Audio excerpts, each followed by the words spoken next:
Hello everyone, welcome to the class. This is me Abhishek Sahu. आज हम इस वीडियो में पढ़ने वाले हैं टेम्परेचर का इफेक्ट क्या होता है रेजिस्टेंस पर। थर्मल कोएफिशिएंट ऑफ रेजिस्टेंस, जिसको हम टेम्परेचर कोएफिशिएंट ऑफ रेजिस्टेंस भी कहते हैं, ये सारी चीज़ें क्या होती हैं अलॉयज के लिए, मेटल के लिए, सेमीकंडक्टर के लिए, इलेक्ट्रोलाइट के लिए टेम्परेचर का क्या इफेक्ट होने वाला है रेजिस्टेंस पर। तो बढ़िया से करेंगे, न्यूमेरिकल करेंगे, आपको सब कुछ समझ में आएगा। ये हमारा चैप्टर नंबर 3 है और ये इसका लेक्चर नंबर 3 है। करंट इलेक्ट्रिसिटी चैप्टर का नाम है। आज का टॉपिक आपको पता पड़ ही गया है। अगर आपने चैनल को सब्सक्राइब नहीं किया है तो सब्सक्राइब कर लो, लेकिन अगर आप कर चुके हो तो भाई बेल आइकॉन को जरूर से प्रेस कर लेना, सब्सक्राइब के पास वाली घंटी, ताकि आप तक जो नोटिफिकेशन है टाइम टू टाइम पहुंच ही रहे। बिकॉज हम तो चैनल पर सब कुछ 12th का कंप्लीट एक एक पॉइंट कवर कर ही रहे हैं, तो आप तक सारी चीजें पहुंचनी चाहिए। अगर आप चाहते हैं कि भाई हर एक वीडियो के जो PDF नोट्स आप तक पहुंच जाए, आपको मिल जाए एक ही टच में, तो आपको टेलीग्राम चैनल को ज्वाइन कर लेना है। टेलीग्राम चैनल की जो लिंक है ये मैंने इस वीडियो के डिस्क्रिप्शन में दे दी है, लेकिन कभी कभी जो है लिंक काम नहीं करती, तो आप टेलीग्राम पर जाकर के अभिषेक साहू सर फिजिक्स सर्च करेंगे और उस चैनल को भी ज्वाइन कर लेंगे। आपको जो है अलग से ही एक फील आएगा कि हाँ भाई डायरेक्टली जो है चीज़ें मिल रही हैं यहाँ पे, तो मज़ा ही है। हाँ, कभी कोई वीडियो छूट जाती है तो सारे वीडियोस की लिंक भी लाइन से आपको मिल जाएंगी। चलिए, अगर आप चाहते हैं कि भाई सभी वीडियो लेक्चर आप देख लें, तो उसके लिए पहले आप एक काम कर सकते हैं। कोई भी जो चैप्टर नंबर है आपका, लेक्चर नंबर के बाद अभिषेक साहू लिख के सर्च करें, आपको वीडियो मिल जाएगी। इसके अलावा आप प्लेलिस्ट सेक्शन को भी चेक कर सकते हैं। इस प्लेलिस्ट सेक्शन में आपको क्या करना पड़ेगा, सारे लेक्चर्स आपको लाइन से मिल जाएंगे, तो आपको कोई परेशानी की बात नहीं है। तो सबसे पहले हम बात करने वाले हैं कि टेम्परेचर का इफेक्ट कितना होता है, क्या होता है कंडक्टर पे। ठीक, चलिए, तो effect of temperature on resistance of conductor, effect of temperature on resistance of conductor। ठीक है, थोड़ा सा हम इसको साइड में शिफ्ट कर देते हैं। on resistance of conductor, okay now. तो सबसे पहले आपको ध्यान करना पड़ेगा, लेकिन आपको ध्यान नहीं आएगा, हो सकता है कि भाई टेम्परेचर तो छोड़ो, अगर मैं आपसे कहूं कि रेजिस्टेंस का हमने क्या फॉर्मूला निकाला था, तो फॉर्मूला होता है, ये आपको ध्यान नहीं होगा, 101% Ne² A τ, ये फॉर्मूला होता है रेजिस्टेंस का। बोला सर ये कैसे आया था, तो ओम्स लॉ प्रूव किया था लास्ट वीडियो में, आप सर्च कर सकते हैं ओम्स लॉ क्लास 12 बाय अभिषेक साहू, आपको वीडियो मिल जाएगी उसमें। तो हमने ओम्स लॉ प्रूव किया था, उसी से रेजिस्टेंस की वैल्यू निकाल के रखी हुई है। अब आप ये समझो कि रेजिस्टेंस का ये फॉर्मूला होता है मेटल या कंडक्टर के लिए। तो अगर मैं नॉर्मली आपसे कहता हूं, फॉर्मूले को साइड में रख दो, बोला फॉर्मूले को टच नहीं करेंगे, लेकिन मैं नॉर्मली आपसे कहता हूं कि भाई ये आपके पास एक कंडक्टर है, और इस कंडक्टर में अगर आपने टेम्परेचर बढ़ा दिया, हमने बहुत ज्यादा डिस्कशन किया हुआ था इस पे, तो क्या होगा, तो टेम्परेचर अगर आप बढ़ा दोगे तो ये इलेक्ट्रॉन्स, जैसे मान के चलो ये इलेक्ट्रॉन यहां से यहां तक जाता है बड़ी आसानी से। हाँ, अभी थोड़ा सा रैंडम मोशन होता रहा है, लेकिन टेम्परेचर अगर आपने बढ़ा दिया तो हर एक फ्री इलेक्ट्रॉन जो होगा ना, ये उसकी एनर्जी बढ़ जाएगी। टेम्परेचर अगर आप बढ़ाओगे तो टेम्परेचर बढ़ाने से थर्मल एनर्जी क्या हो जाएगी, थर्मल एनर्जी। भाई टेम्परेचर बढ़ाओगे थर्मल एनर्जी बढ़ जाएगी, टेम्परेचर के कारण जो एनर्जी मिल रही है।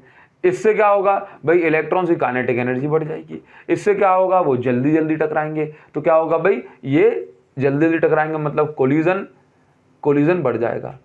अब आप जरा खुद से सोचो कि अगर ये जल्दी जल्दी टकराए, कोई भी चीज, अगर आप एक रूम में हो और आपको जाना है और भाई जल्दी जल्दी लोग टकराने लगे एक दूसरे से, तो कोलिजन बढ़ने से जो रुकावट है, जो रेजिस्टेंस है, वो बढ़ जाएगी। तो अगर कोलिजन बढ़ेगा तो कोलिजन बढ़ने से जो रेजिस्टेंस है ये बढ़ जाएगी, रेजिस्टेंस बढ़ जाएगी। ठीक, तो आपको यहां पर ध्यान देना है कि रेजिस्टेंस भी बढ़ जाएगी। अगर रेजिस्टेंस बढ़ती है पर यूनिट वॉल्यूम में, तो हम ऐसा भी बोल सकते हैं कि रेजिस्टिविटी भी बढ़ जाएगी। रेजिस्टिविटी, क्योंकि आप जानते हो कि रेजिस्टेंस और रेजिस्टिविटी एक ही बात है। रेजिस्टिविटी हम बोलते हैं जब हमें सिर्फ एक यूनिट वॉल्यूम की बात करनी है, और रेजिस्टेंस बोलते हैं जब हमें पूरे कंडक्टर की बात करनी है। तो अगर आप टेम्परेचर बढ़ाते हैं तो मेटल्स में या कहूं कंडक्टर्स में क्या हो जाता है भैया, क्या हो जाता है, यहां पर कोलिजन बढ़ जाने के कारण, कोलिजन जल्दी जल्दी होने के कारण से रेजिस्टेंस बढ़ जाती है।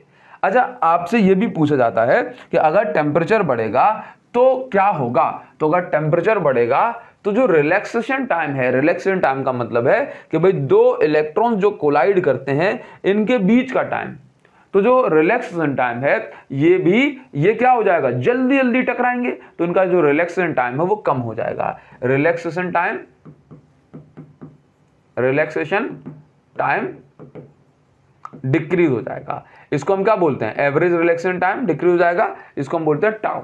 ठीक, तो अगर आप यहां पर देखेंगे तो आपको मतलब एक आइडिया तो लग ही गया होगा, हाँ सर टेम्परेचर बढ़ाने से रेजिस्टेंस बढ़ जाती है या रेजिस्टिविटी बढ़ जाती है और रिलैक्सेशन टाइम कम हो जाता है, ये तो हमने पढ़ा हुआ है। एक्चुअल में ये भी एक रीजन है इसका। ठीक, चलिए तो आप ये देखो, टेम्परेचर बढ़ाओगे, टेम्परेचर बढ़ाने से आप ये समझे कि भाई जो रिलैक्सेशन टाइम है, रिलैक्सेशन टाइम ये क्या हो रहा है, ये कम हो रहा है, जल्दी जल्दी टकरा रहे हैं। और अगर ये जल्दी जल्दी टकरा रहे हैं तो जो रेजिस्टेंस है वो बढ़ेगी, ऑब्वियस सी बात है यहाँ पे।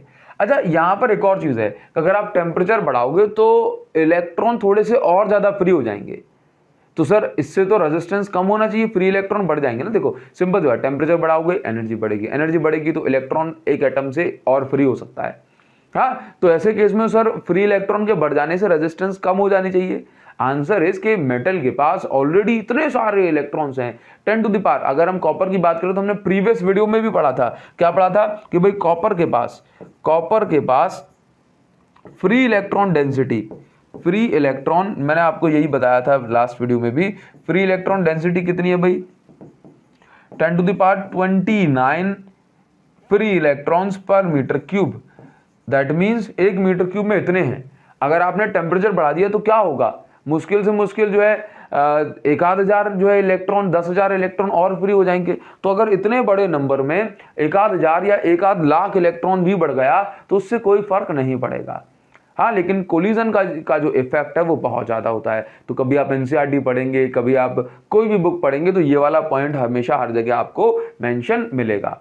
ठीक, तो आपको ध्यान रखना है कि भाई टेम्परेचर बढ़ाने से मेटल्स के अंदर क्या हो जाता है, रिलैक्सेशन टाइम कम हो जाता है और जो रेजिस्टेंस है वो ओवरऑल बढ़ जाती है। ठीक, अगर हम बात करें ग्राफ की, क्योंकि मुझे ग्राफ भी बनाना होता है, तो चाहे हम रेजिस्टिविटी की बात करें और चाहे रेजिस्टेंस की बात करें, दोनों के लिए सेम ग्राफ बनेगा। तो अगर मैं रेजिस्टेंस को लिखता हूं R से और रेजिस्टिविटी को लिखता हूं रो से, और यहां पर मैं टेम्परेचर दिखाता हूं, टेम्परेचर इन केल्विन में टेम्परेचर में बताता हूं, तो आप ये देखेंगे कि भाई 0 केल्विन पे तो कोई रेजिस्टेंस होती नहीं है, लेकिन 0 केल्विन थोड़ा थोड़ा टेम्परेचर बढ़ेगा तो आप ये देखेंगे जो रेजिस्टेंस है वो भी बढ़ रही है, लेकिन धीमे धीमे। फिर अगर आप एक पॉइंट के बाद ज्यादा टेम्परेचर बढ़ाएंगे तो जो रेजिस्टेंस है ये लीनियर टाइप हो जाती है। तो यहाँ पे ये कुछ इस तरीके से ग्राफ आपको देखने को मिलता है। ये किसका ग्राफ है भाई, ये ग्राफ है resistance resistivity graph with respect to temperature for metals. ये किसके लिए है, ये मेटल्स के लिए है, मेटल या कंडक्टर। ठीक, चलिए आगे बढ़ेंगे, यहां पर हमें और चीज समझनी है। तो यहां पर हम बात करेंगे effect of temperature. Second point है हमारा effect of temperature on alloys. तो आपको यहां पे समझना है टेम्परेचर का इफेक्ट अलॉय पे क्या है। तो एक्चुअल में अलॉय क्या होता है भाई, अलॉय कॉम्बिनेशन होता है। आप जानते हो मेटल प्लस मेटल भी हो सकते हैं और मेटल प्लस नॉन मेटल भी हो सकता है। ठीक, जैसे कि अलॉय में कौन कौन से अलॉय, जो सबसे ज्यादा आपकी जो करंट इलेक्ट्रिसिटी है ये अलॉय पर बहुत ज्यादा बेस्ड है। जैसे हम आने वाले जो है लेक्चर्स में पोटेंशियोमीटर पढ़ने वाले हैं, इसके अलावा हम और जैसे मीटर ब्रिज पढ़ने वाले हैं, तो आपको जो मोस्ट कॉमन अलॉय हैं ये मिलने वाले हैं। मोस्ट कॉमन अलॉय आपको ये मिलेंगे जैसे कि कांस्टेंटन वायर होता है, कांस्टेंट टन मत बोल देना इसको, ठीक है। कांस्टेंटन अलॉय होता है, एक सबसे ज्यादा यूज होता है। ठीक, इसके बाद मैंगनीन अलॉय यूज होता है, मैंगनीन। इनका हम क्यों यूज करते हैं वो भी मैं आपको समझा देता हूं। इसके अलावा हम कई जगहों पर नाइक्रोम वायर यूज करते हैं, जैसे कि हीटिंग कॉइल वगैरह जो हमारी होती है हम उसमें नाइक्रोम वायर यूज करते हैं, ठीक है ना। अभी समझो एक्चुअल में क्या होता है कि भाई जो अलॉय है, अलॉय ऐसे मटेरियल हैं जिनकी रेजिस्टिविटी बहुत हाई होती है।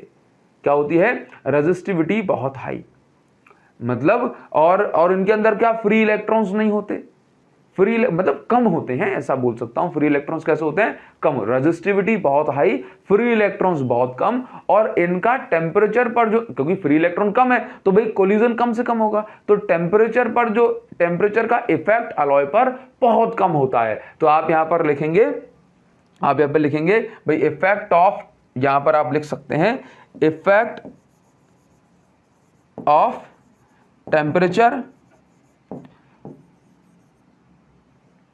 on resistivity of alloys is very low। ठीक, तो आप यहां पर समझे कि अगर आप टेम्परेचर में ज्यादा ही चेंज करेंगे सिर्फ तभी इसकी रेजिस्टेंस या रेजिस्टिविटी चेंज होगी, अदरवाइज इसकी रेजिस्टेंस और रेजिस्टिविटी में एकदम नेग्लिजिबल, ना के बराबर जो है चेंज देखने को मिलता है। अच्छा, और यही रीजन है कि हम इस वायर को एक्सपेरिमेंटल पर्पस के लिए यूज करते हैं। जरा सोचो कि आप एक्सपेरिमेंट कर रहे हो, आप करंट फ्लो करा रहे हो, लेकिन हुआ क्या कि करंट फ्लो कराने से हीटिंग होती है और उस हीटिंग से टेम्परेचर बढ़ गया, तो हमारे एक्सपेरिमेंट का जो रिजल्ट है वो कहीं ना कहीं अफेक्ट होगा।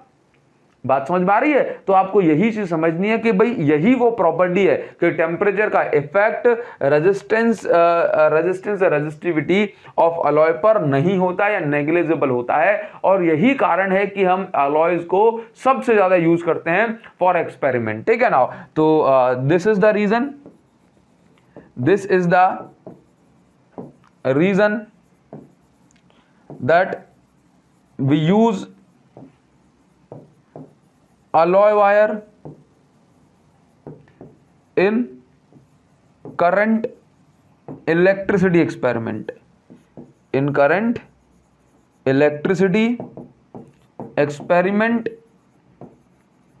like कौन कौन से वायर, लाइक पोटेंशियोमीटर में, पोटेंशियोमीटर, ठीक, आगे हम पढ़ेंगे मीटर ब्रिज। तो ये पॉइंट आपको ऑलरेडी ध्यान होना चाहिए। ठीक, अगर हम इसके जो है ग्राफ की बात करें, देन यू विल सी कि भाई इसका ग्राफ कैसा बनेगा सर। तो अभी मैंने आपको बताया ना कि रेजिस्टेंस और रेजिस्टिविटी दोनों के लिए सेम बनेगा इसका ग्राफ, और टेम्परेचर हमने लेट्स से केल्विन में कंसीडर कर लिया। लेकिन आप जरा सोचो, पहली चीज कि भाई 0 केल्विन की भी अगर हम बात करते हैं तो भाई इसकी जो रेजिस्टिविटी है वो बहुत हाई होती है।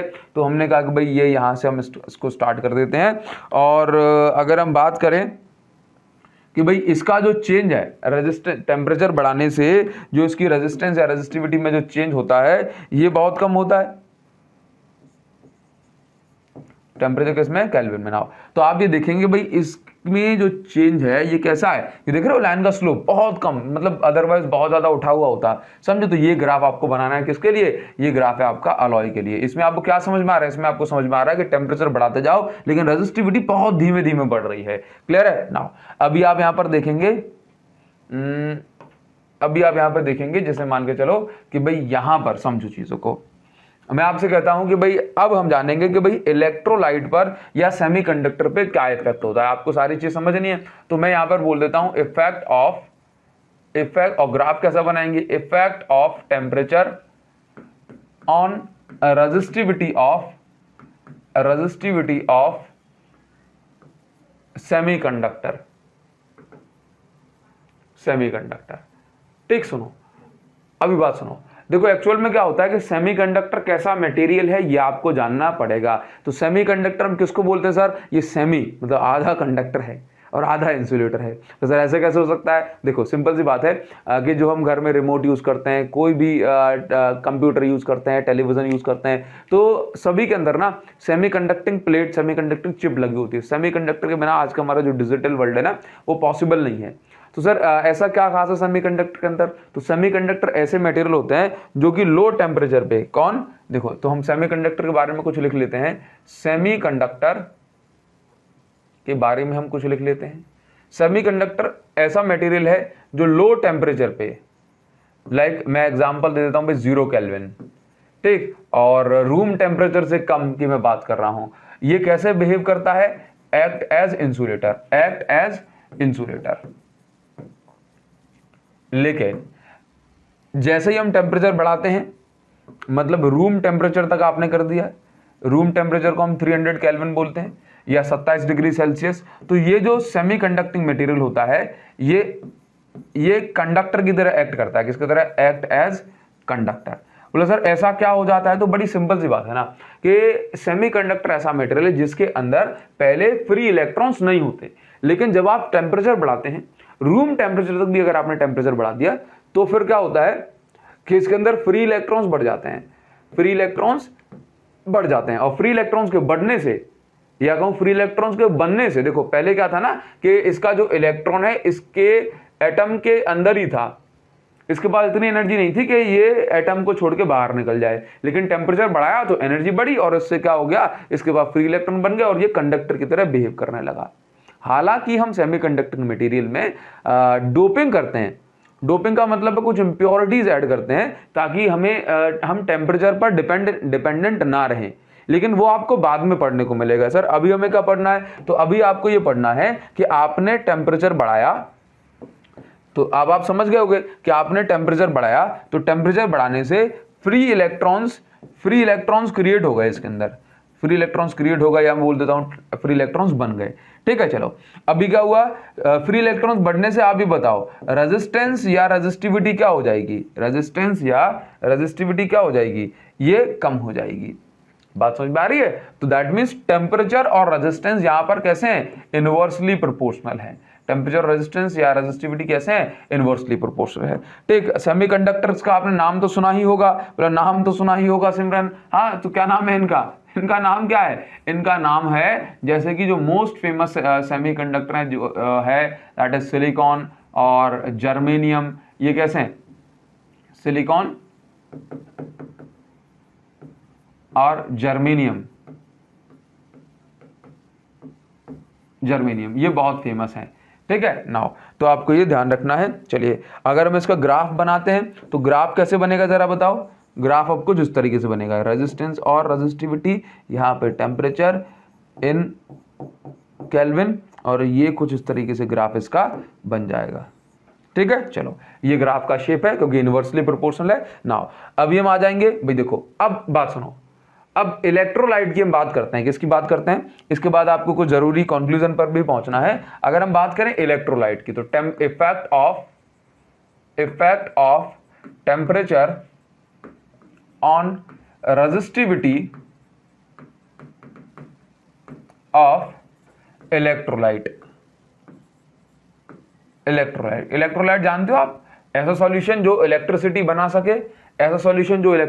सके, हम उसको बोलते हैं इलेक्ट्रोलाइट। हाँ, जैसे कि बैटरी के अंदर HCl पड़ा हुआ है या H2SO4 है, तो अभी क्या होता है ना, कोई भी सॉल्यूशन की हम बात करें तो अगर आप टेम्परेचर बढ़ाते हो तो टेम्परेचर बढ़ाने, देखो आसान शब्द में, बहुत आसान सी भाषा में मैं आपको बताता हूँ कि झंझट में नहीं मैं आपको बोल जाऊंगा। अगर आप टेम्परेचर बढ़ाओगे तो जरा खुद से सोचो कि इलेक्ट्रोलाइट के अंदर क्या होगा। सोचो, अगर आप टेम्परेचर बढ़ा रहे हो तो इलेक्ट्रोलाइट के अंदर क्या होगा?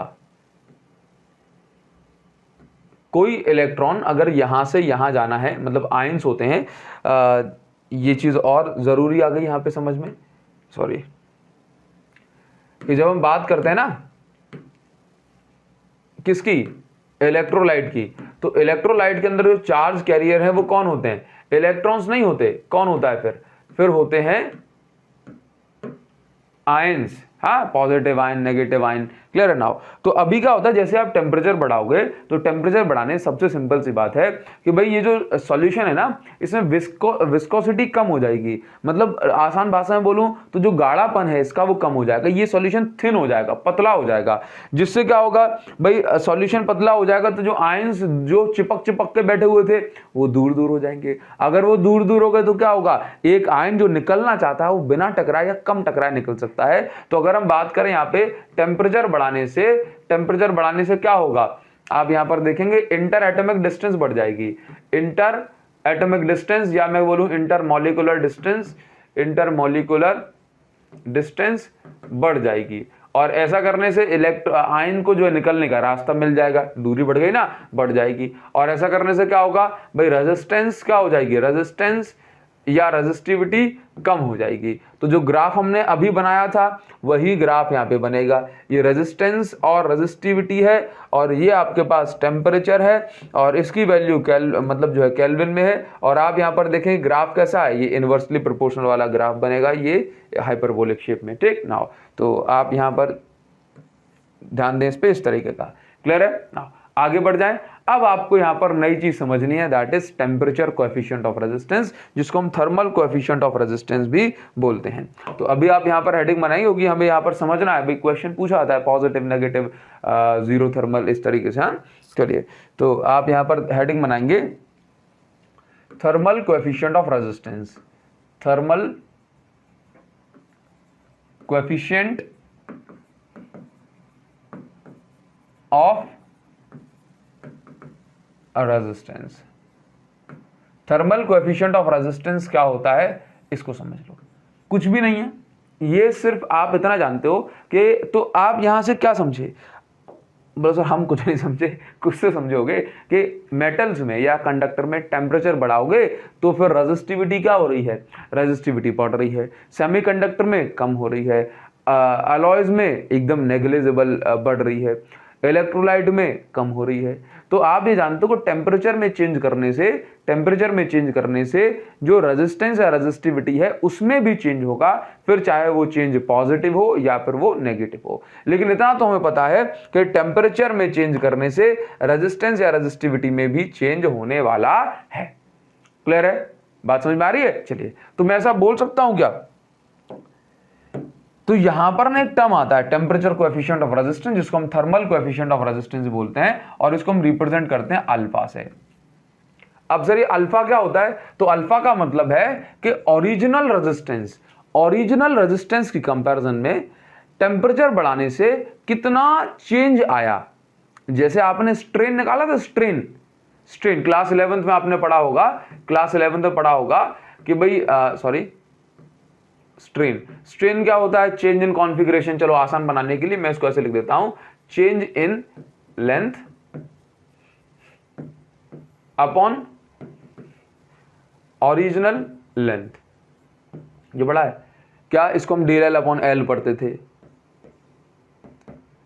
ठीक, ऐसा पढ़ते नहीं पढ़ते थे। फिर आपने पढ़ा होगा कोएफिशिएंट ऑफ लीनियर एक्सपेंशन। चलो तो मैं इसको स्ट्रेन बोल देता हूं। ठीक, फिर आपने पढ़ा coefficient of linear expansion, class 11th की बात है, लेकिन आसान भाषा में समझ। बोला सर हमने नहीं क्लास 11th पढ़ी है, coefficient of linear expansion.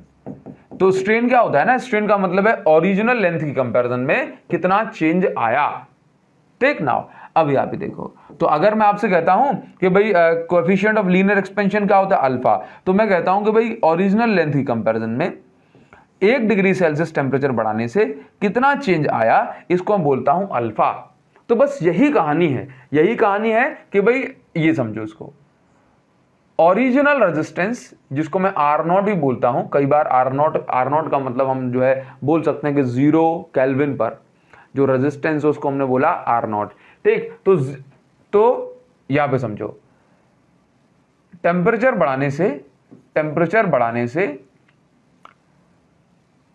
Initial resistance के कंपैरिजन में कितना चेंज आया है, इसको हम बोलते हैं कोएफिशिएंट ऑफ टेम्परेचर, या मैं बोलूं टेम्परेचर कोएफिशिएंट ऑफ रेजिस्टेंस। ठीक, हम इस चीज को ऐसे भी समझते हैं, आपने इसको समझा होगा कि जो चेंज इन रेजिस्टेंस है, रेजिस्टेंस में जो चेंज है ये डायरेक्ट, वो तो कई जगह आपको पढ़ाया गया होगा कि रेजिस्टेंस में कितना चेंज आ रहा है ये डिपेंड करता है इनिशियल या ओरिजिनल रेजिस्टेंस पे।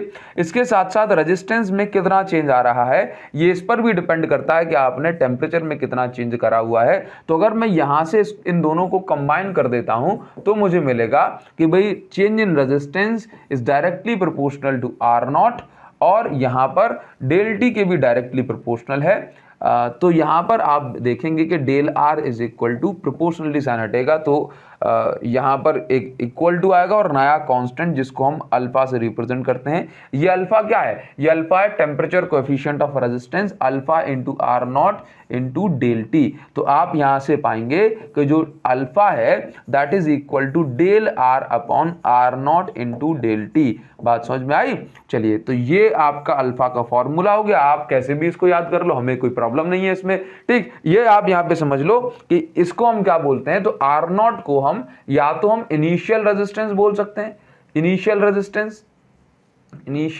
रेजिस्टेंस, या फिर हम इसको बोल सकते हैं, कई जगह आपको जब जरूरत पड़ जाती है तो हम बोलते हैं resistance at 0 degree Celsius, 0 degree Celsius, जहां तक डेटा आपको 0 डिग्री सेल्सियस में दिया जाएगा, ठीक। और डेल टी क्या है, डेल टी है यहां पर चेंज इन टेम्परेचर। आप इस चीज को समझते हो, चेंज इन टेम्परेचर। तो ये जो फॉर्मूला आपने बना दिया, ये फॉर्मूला आप कहीं भी यूज करें, कहीं भी यूज करने का मतलब है आप इस फॉर्मूले को रेजिस्टिविटी के लिए भी यूज कर सकते हो। कैसे यूज करेंगे, चलो तो मैं यहां पर इस चीज को हटा देता हूं। तो अगर आप इस फॉर्मूले को रेजिस्टिविटी के लिए यूज करना चाहते हैं तो ये कुछ इस तरीके से हो जाएगा। देखो जरा, also alpha is equal to, यहां पर आप ये देखेंगे del rho upon rho not. Rho not का मतलब रेजिस्टिविटी एट 0 डिग्री सेल्सियस या initial resistivity into del T, ठीक। अच्छा, एक और चीज देखो, ये तो अल्फा का फॉर्मूला हो गया, इसी को हम सिंप्लीफाई करके कुछ इस तरीके से भी लिख सकते हैं, ठीक। ऑल्सो इसको समझो, इसको हम कैसे लिख सकते हैं, अगर मैं यहां पर इंटू कर दूं इसका, तो ये del R is equal to, ये कुछ ऐसा बन जाएगा। या चलो मैं यहां से दिखा दूं आपको कि ये आपने ऐसे बना दिया था, ये बना दी थी इक्वेशन। अब आप इस इक्वेशन को यहां से लिख सकते हैं कुछ उस तरीके से कि भाई del R is equal to alpha. अच्छा, डेल आर को मैं क्या लिख सकता हूं, ऐसे लिख सकता हूं R minus R not, final resistance minus initial resistance. ये फाइनल रेजिस्टेंस किसी भी गिवन टेम्परेचर पर हो सकती है, तो आर माइनस आर नॉट लिख सकता हूं डेल आर को, चलिए, इज इक्वल टू अल्फा, और इसके बाद R not into del T, R not into del T, ठीक ना। अभी समझो, मैं यहां से आर की वैल्यू निकालूं तो ये बन जाएगी आर नॉट प्लस, ये आर नॉट इस साइड चला जाएगा, तो ये वैल्यू बन जाएगी R naught plus alpha R not into del T. अभी आप ये देखो, R is equal to R naught common आ गया, और ये क्या बचा, 1 प्लस अल्फा डेल टी।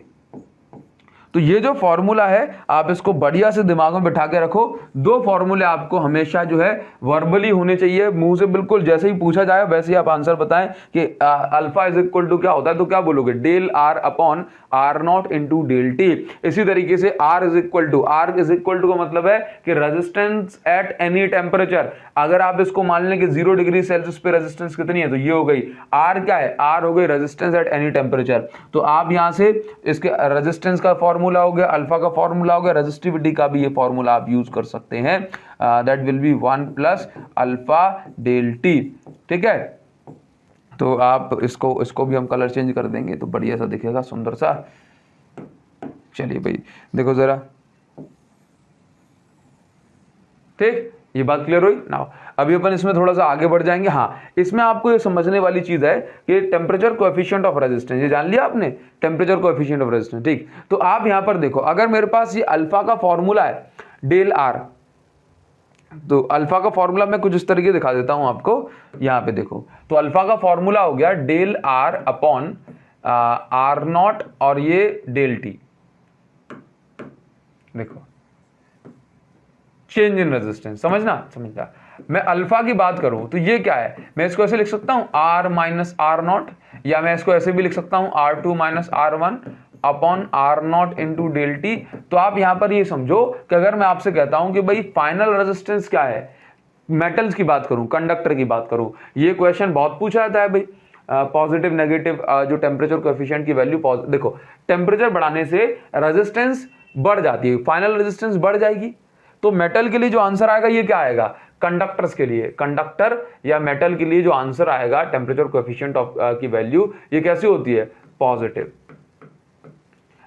अगर हम बात करें अलॉय के लिए, तो अलॉय में भी टेम्परेचर बढ़ाने से रेजिस्टेंस बढ़ती है लेकिन बहुत कम बढ़ती है। तो हम यहां पे बोलेंगे alpha is equal to, alpha positive है बट कैसा है, बट वेरी लो, ठीक है।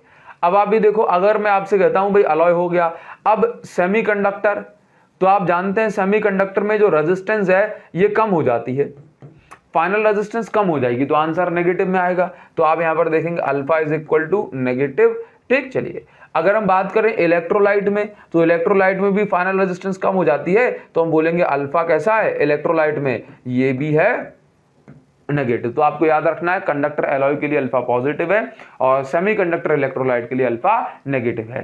क्लियर बात नहीं? चलिए अब हम आगे बढ़ जाएं। अब इस पर जो क्वेश्चन है ये सिर्फ और सिर्फ इस फॉर्मूले पर बेस्ड आते हैं। मैं आपको 2-3 क्वेश्चन कराऊंगा और आपको ये अच्छे समझना है, तो आपसे क्वेश्चन बढ़िया से बन जाएंगे। हाँ भाई, अपनी 30 मिनट्स की वीडियो हो चुकी है, ठीक है, तो 20 मिनट में आराम से काम हो जाएगा। देखिए जरा, तो फॉर्मूले अपन याद रखेंगे। यहाँ पर जो जनरल फॉर्मूला हम लेते हैं that is alpha is equal to R minus R not. Clear? Now next question देखो, यहाँ पर सबसे पहला क्वेश्चन आपको क्या दिया जा रहा है। इस क्वेश्चन में आपको मिल रहा है कि at what temperature resistance of copper wire becomes, एकदम सिंपल क्वेश्चन है, एकदम simple.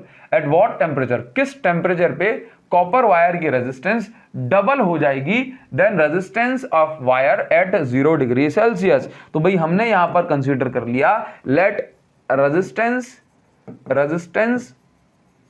Eight 0 degree Celsius, at 0 degree Celsius is R not. तो भाई रेजिस्टेंस 0 डिग्री सेल्सियस पे कितनी है? आर नॉट है। तो आप ये देखो इसमें क्या कह रहा है कि एट व्हाट टेम्परेचर, सॉरी ऐसे बोलना चाहिए मुझे, तो मैं इसको गिवन में ऐसे लिख देता हूं, गिवन जब टेम्परेचर T1 कितना है 0 डिग्री सेल्सियस, 0 डिग्री सेल्सियस, तो रेजिस्टेंस कितनी है? तो मैं यहां पे लिख दूंगा रेजिस्टेंस कितनी है, रेजिस्टेंस है आर नॉट। तो मैं इसको लिख देता हूं टेम्परेचर, ये रेजिस्टेंस कितनी है, रेजिस्टेंस है आर नॉट। ठीक, चलो अब अपन यहां पे देखते हैं कि T2 टेम्परेचर, वो पूछ रहा है कितने टेम्परेचर पे, ये यही तो पूछ रहा है कितने टेम्परेचर पे जो रेजिस्टेंस है ये कितनी हो जाएगी, रेजिस्टेंस हो जाएगी आर नॉट की डबल। बात समझ गए? यही तो कहा है कि कितने टेम्परेचर पे जो रेजिस्टेंस है ये डबल हो जाती है than resistance at 0 degree Celsius. तो भाई 0 डिग्री सेल्सियस पे हमने जो रेजिस्टेंस कंसीडर करी है दैट इज आर नॉट, और T2 टेम्परेचर पे ये हमें कैलकुलेट करना है कि भाई कब ये डबल हो जाएगी। तो हम क्या करेंगे, अच्छा अल्फा भी गिवन है क्या इसमें? हाँ अल्फा गिवन है। तो अल्फा इसमें कितना दे दिया, ये दिया हुआ है 4 × 10⁻⁻30 और ये पर डिग्री सेल्सियस। मैं आपको यहाँ पे यूनिट बताना भूल गया, तो अगर हम यूनिट की बात करेंगे तो अल्फा इज इक्वल, ऊपर है रेजिस्टेंस तो भाई ओम में आ जाएगा, नीचे भी है रेजिस्टेंस तो ओम में आ जाएगा, और ये टेम्परेचर तो वैसे हम केल्विन में यूज करते हैं, बट यहाँ पर जो वैल्यूज हैं बहुत सारी आपको डिग्री सेल्सियस में मिल जाएंगी। तो हम यहाँ पे alpha is equal two degree Celsius inverse और केल्विन इनवर्स हम यूज करेंगे। ये इसकी यूनिट हो गई।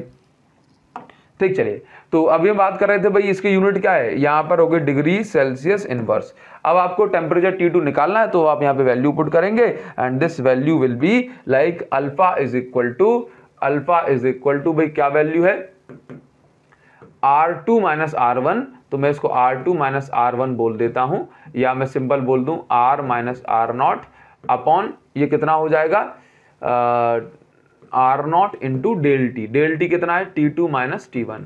तो आप यहां पर समझे, या मैं सिंपल ऐसे निकाल सकता हूं इसको, या मैं इसको सिंपल ये वाला फॉर्मूला भी लगा के निकाल दूंगा तो और ही ज्यादा आसान हो जाएगा। R is equal to R not 1 plus alpha del T हो जाएगा ना।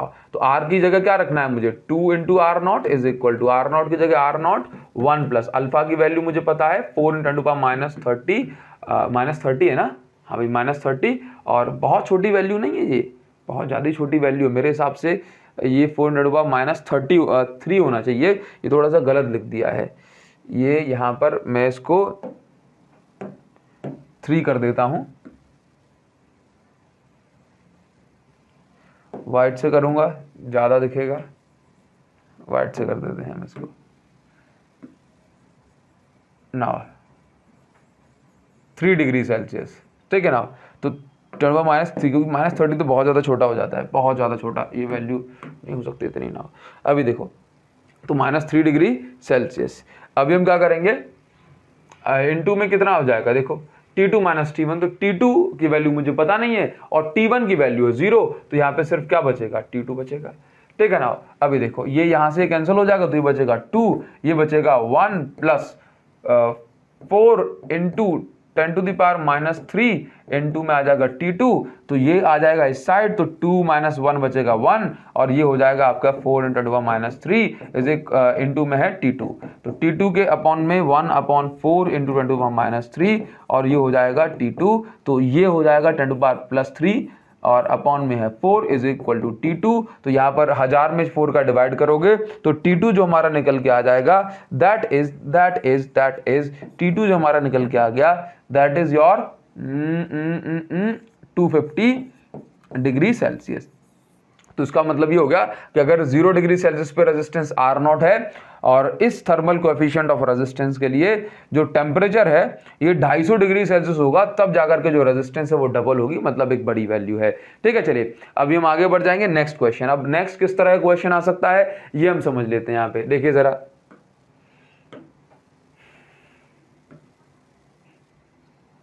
देखो इस क्वेश्चन में आपको क्या दिया जा रहा है समझना जरा। The resistance of a coil used in platinum resistance thermometer at 0 degree Celsius is 3.00 ohm.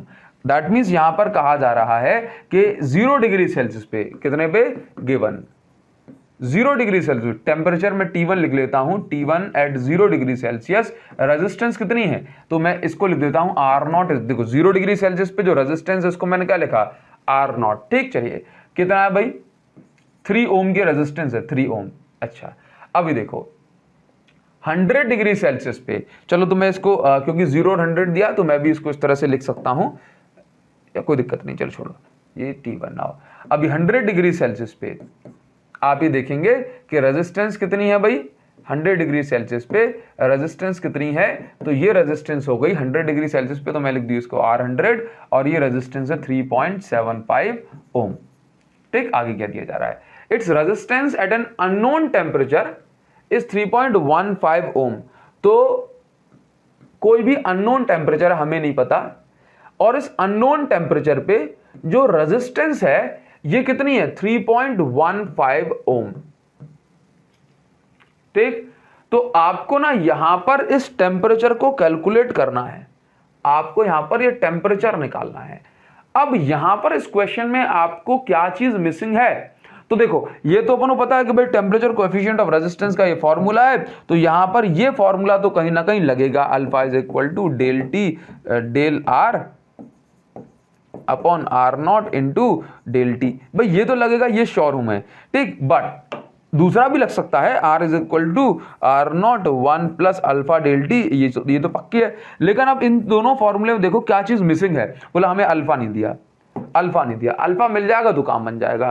तो हम क्या करेंगे कि ऐसी कंडीशन जब भी 3 कंडीशन बना के दे दी जाए कि भाई टेम्परेचर T1 T2 पे रेजिस्टेंस इतनी और तीसरे टेम्परेचर पे आपको रेजिस्टेंस निकालनी है, तो आप इन दोनों इक्वेशन से पहले अल्फा की वैल्यू निकाल लो। तो अल्फा की वैल्यू निकालना आसान हो जाएगा। तो हम क्या कर सकते हैं, देखो जरा सिंपल सा फॉर्मूला लगा देंगे कि भाई डेल आर या R is equal to R0 1 plus alpha del T, 1 plus alpha del T. चलिए ठीक है, डेल टी की बात कर रहे हैं, तो यहां पे ये R100 है पहले दूसरी इक्वेशन के लिए, तो देखो ये कितनी हो जाएगी 3.75 इज इक्वल टू ये 3 है 1 प्लस अल्फा की वैल्यू गिवन नहीं है डेल टी कितना है T2 माइनस T1, तो ये हो जाएगा 100।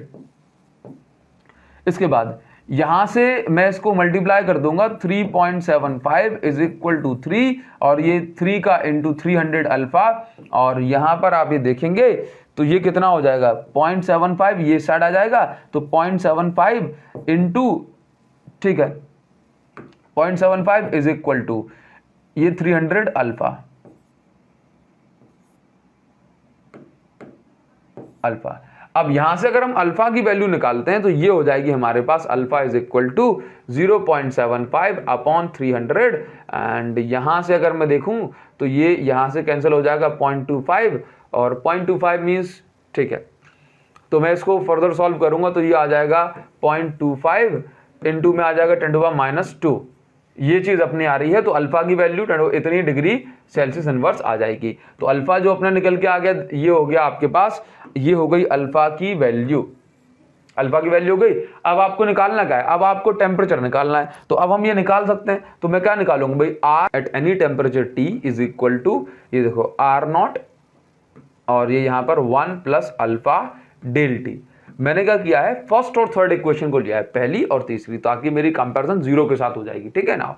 अभी देखिए, तो R T resistance at any temperature कितना है 3.15, ये अननोन टेम्परेचर है, और 0 डिग्री सेल्सियस पे कितना है 3, 1 प्लस अल्फा, अल्फा की वैल्यू कितनी है, अल्फा की वैल्यू है 0.25 इंटू 10⁻⁻²। और डेल टी क्या है, डेल टी का मतलब है कि इस और इसमें से माइनस कर दो, t माइनस 0 करोगे तो आपके पास ये t बचेगा, t माइनस 0 ये बचेगा t। अब यहां से आप इसे सॉल्व करें, 3.15 इज इक्वल टू ये आपका 3 और ये प्लस 0.75 और यहां पर ये 10⁻⁻² और ये t।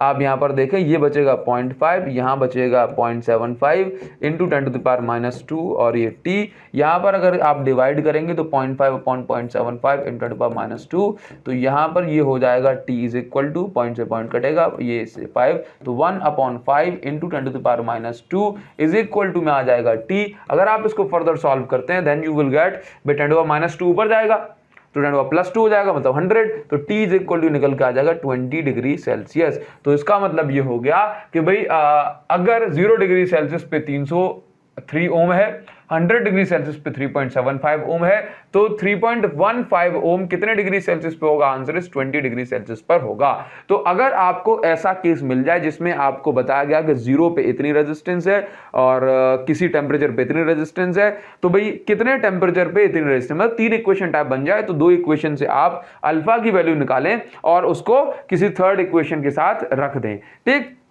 चलिए अभी आखिरी क्वेश्चन आज के लिए, एकदम सिंपल क्वेश्चन है, आपसे थोड़ा सा मुझे इसका आंसर चाहिए, लेकिन मैं आपको इसको बिल्कुल पूरी हिंट के साथ देखे जाऊंगा, कैलकुलेशन आपके लिए छोड़ के जाऊंगा। देखिए जरा इस क्वेश्चन में क्या दिया हुआ है, रेजिस्टेंस ऑफ टंगस्टन, ये तीसरा ऐसे ही आएगा। बाकी तो जो है क्वेश्चन आप भी कुछ भी आ सकते हैं, कैसे कुछ भी का मतलब है कि थोड़ा बहुत चेंज के साथ कुछ भी दे देंगे। जैसे मान के चलो आपको दे दिया कि V और I की वैल्यू दे दी, और वहां से आपको दे दिया, बोला at 0 degree Celsius V is इतना, I इज इतना, तो आपको क्या दे दिया जाएगा, तो आपको वहां पे समझ जाना है कि ये R0 दिया हुआ है। क्लियर है नाउ। तो अभी देखो, तो मतलब सिर्फ ये 3 पैटर्न आप कर लोगे तो आपसे सारे क्वेश्चन इसके बन जाएंगे, कोई बड़ी बात नहीं है। देखिए तो दिया हुआ है कि resistance of tungsten filament at 150 degree Celsius 133 ohm, that means resistance जो है 150 डिग्री सेल्सियस पे कितनी है 133 ओम। कलर चेंज कर दें, देखिए जरा, तो रेजिस्टेंस एट 150 डिग्री सेल्सियस कितनी है 133 ओम।